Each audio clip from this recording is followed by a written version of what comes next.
നന്ദിയുണ്ട് ശ്രീ സതീശ, നന്ദിയുണ്ട്. എന്തിനാണെന്നല്ലേ പറയാം, വഴിയേ പറയാം. ചേട്ടനായിരുന്നോ? കേരള നിയമസഭയിലേക്ക് നേർനടയിലൂടെ, അതായത് മെയിൻ എൻട്രൻസിലൂടെ കയറണമെങ്കിലും ഇറങ്ങണമെങ്കിലും എത്ര പടിക്കെട്ട് കയറി ഇറങ്ങണം അറിയാമോ? 30. അവിടെ നിന്ന് മെയിൻ ഗേറ്റ് വരെ എത്ര ദൂരമുണ്ടെന്ന് അറിയാമോ?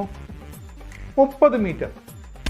എന്താ നിന്റെ ശരിക്കുള്ള പ്രശ്നം? ഈ 18-ന് ശേഷം കേരളത്തിൽ ചില മാറ്റങ്ങൾ സംഭവിച്ചിരുന്നു. ചിലരെയൊക്കെ ജനം വീട്ടിലിരുത്തി, ചിലർ ജനം സ്റ്റേറ്റ് കാറിൽ കയറ്റിയിരുത്തി. എന്നെ വിലയിരുത്താൻ താൻ ആരടോ? ഈ 30 പടിക്കെട്ടുകൾ അനായാസം ഇറങ്ങി 30 മീറ്റർ ദൂരം കൂളായി നടന്ന് മെയിൻ ഗേറ്റിലേക്ക് വരുന്ന പ്രതിപക്ഷ നേതാവ് പിണറായി വിജയനെയാണ് നിങ്ങൾ ഇതാ ഇവിടെ കാണുന്നത്. ഈ പിണറായി വിജയനാണ് ഒറ്റ നിലയുള്ള വീടിന്റെ മുകളിലത്തെ നിലയിലേക്ക് പോകാൻ 30 ലക്ഷം രൂപ മുടക്കി ലിഫ്റ്റ് വെച്ചത്. അതുപോട്ടെ, ആരോഗ്യ കരുതലിനായി നീന്തൽക്കുളമുണ്ടാക്കിയ കെ കരുണാകരൻ എന്ന മുഖ്യമന്ത്രി ഉണ്ടായിരുന്ന നാടാണിത്.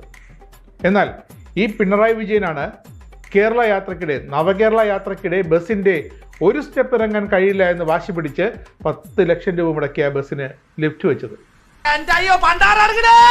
അത് ഉപകാരം കഴിഞ്ഞപ്പോൾ, ഉദ്ദേശം കഴിഞ്ഞപ്പോൾ ഇളക്കി മാറ്റുകയും ചെയ്തു. ഈ പിണറായി വിജയനാണ് 10 മീറ്റർ നടക്കാൻ കഴിയില്ല എന്ന് പറഞ്ഞ് ആ ബസ് അതിന് വളഞ്ഞു കയറി ചുറ്റി വേദിക്ക് മുന്നിൽ തന്നെ കൊണ്ടിറക്കാനായി 23 സ്കൂളുകളുടെ മതിലുകൾ പൊളിച്ചത്. നാട്ടുകാരുടെ പണം കാണുമ്പോൾ എന്തും ചെയ്യാൻ തോന്നുന്ന, നാട്ടുകാരുടെ പണം കാണുമ്പോൾ അർമാദിക്കാൻ തോന്നുന്ന ഒരുതരം വിങ്ങലുണ്ട്, ഒരു പാർട്ടിക്കുണ്ടാകുന്ന ഒരു മതിഭ്രമമുണ്ട്. അതായിരുന്നു പിണറായി വിജയൻ എന്ന അന്നത്തെ മുഖ്യമന്ത്രിയും അനുയായികളും. അവൻ വലിയ വെളിവേടും പറഞ്ഞതായിരിക്കും. അവന്റെ വെളിവേട് ഞാൻ മാറ്റും. അസൂയ പിടിച്ച തെണ്ടി.